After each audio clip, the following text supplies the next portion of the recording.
Assalamualaikum warahmatullahi wabarakatuh. Selamat siang dan salam sejahtera. Bapak Ibu, saya Dr. Sigit Setiawadi. Hari ini saya akan membicarakan mengenai bisnis kuadran kanan. Ini untuk program lanjutan ya, bukan program Building the Dream. Ada 4 cara Bapak Ibu mendapatkan penghasilan, yaitu sebagai employee, self-employed, business owner, dan investor. Ya. Employee itu hard work, kerja keras ya, pegawai ya, tidak aman dan tidak punya waktu. Dan self-employed itu seperti dokter, pengacara, notaris, kemudian pemilik toko, pemilik restoran, pemilik bengkel, itu biasanya utangnya besar dan tidak punya uang, walaupun kelihatannya hidupnya mewah. Gitu ya. Dan yang ketiga adalah business owner, itu pemilik bisnis bersistem. Ya, Anda punya sistem, orang bekerja kepada Anda. Ya. Itu biasanya kerjanya mudah, hasilnya stabil, dan punya banyak waktu luang. Ya. Untuk membedakan apakah Anda di business owner atau self-employed, cukup tinggalkan pekerjaan Anda atau tinggalkan bisnis Anda setahun atau 2 tahun. Kalau masih jalan ya berarti Anda di business owner. Ya. Ada 3 macam business owner, yaitu konglomerasi, waralaba, dan networking. Dan yang keempat terakhir adalah investor ya. Di sini tidak punya uang, tidak punya utang, dan punya banyak uang. Bapak Ibu, sebagian besar orang ada di sini, 95% orang dan 5% uang yang ada di sini ya. Bawaannya stres karena active income itu sifatnya semakin besar penghasilan Anda, semakin besar masalah keuangan Anda ya. Nah, sehingga Robert Kiyosaki menyarankan segeralah pindah ke kuadran kanan ya. Nah, di sana passive income gitu ya. Makin besar penghasilannya, semakin freedom ya. Hanya 5% orang yang ada di sini Bapak Ibu. Lowongannya masih banyak gitu ya. Tapi banyak yang enggak mau. Dan 95% orang, 95% uang ada di sini.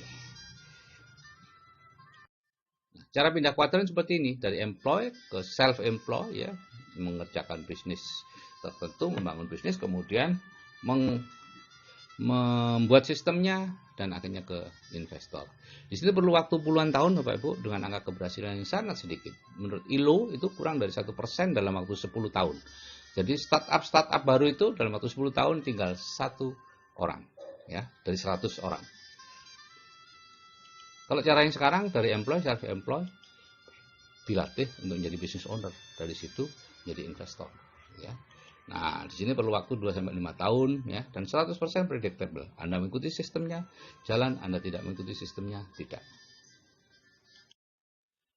Ini 3 macam bisnis yang bersistem ya, yaitu bisnis yang jaringan ya, menghasilkan passive income, termasuk kelompok bisnis owner, yaitu korporasi atau konglomerasi, waralaba atau franchise, dan networking atau personal franchise.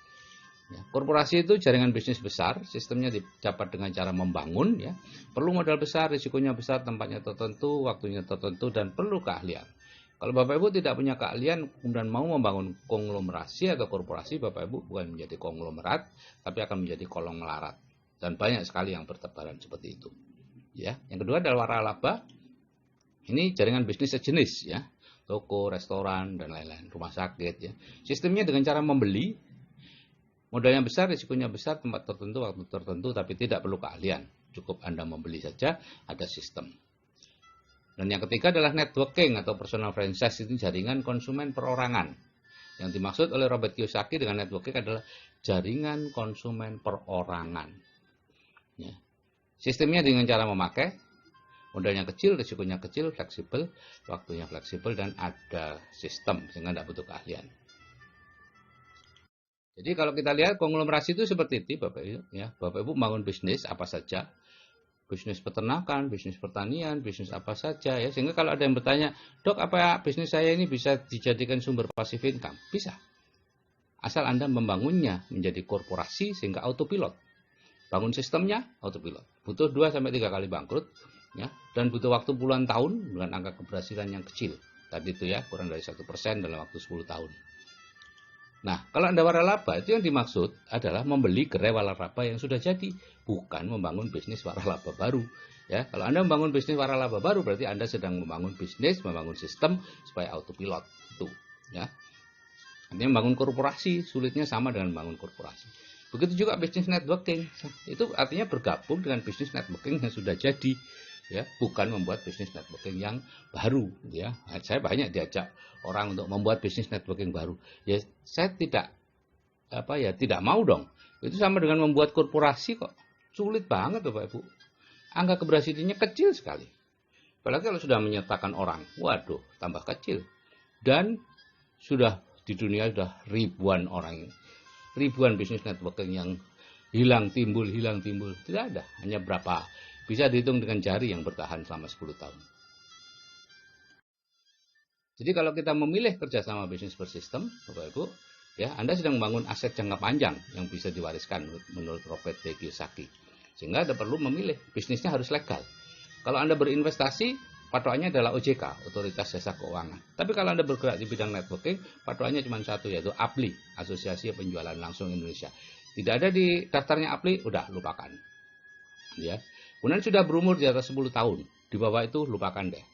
Ya. Angka keberhasilannya kecil sekali. Ya. Ada produk yang berkualitas, ada rancangan pendidikan yang jelas, ada orang yang sudah berhasil. Itu syarat-syaratnya. Ya. 5 syarat itu, satu saja tidak memenuhi syarat, lupakan deh Bapak Ibu. Ya. Kecuali Bapak Ibu memang ingin berpetualang lagi, silahkan. Tapi kalau Anda ingin membangun aset jangka panjang yang bisa diwariskan, Anda lupakan deh semua itu. Nah, bisnis terbesar di dunia ini apa? Ini supaya mengerti, yaitu bisnis grosir dan retail. Ya. Karena 60% uang yang kita bayarkan untuk membeli sesuatu, apapun itu, ya, itu masuk di sini. Grosir, retail, dan iklan. Ya. Produsen hanya 40%. Maksimal itu Bapak Ibu. Kalau untuk produk-produk yang bermerek, itu produsen cuma dapat sedikit.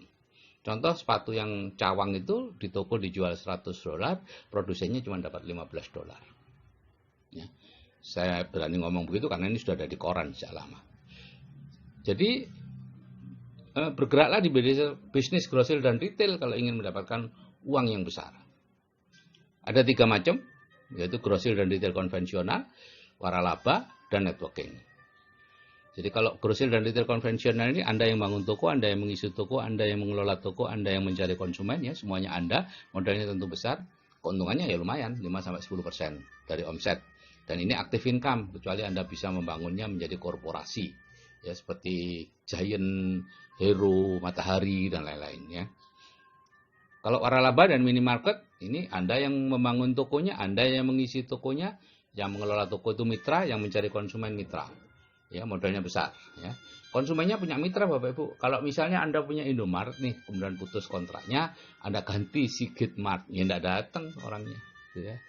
Karena orang datang ke situ karena Indomaret. Gitu ya. Keuntungannya 2,5-3%. Karena apa? Karena konsumennya milik mitra, bukan milik Anda. Dan ini penghasilan pasif.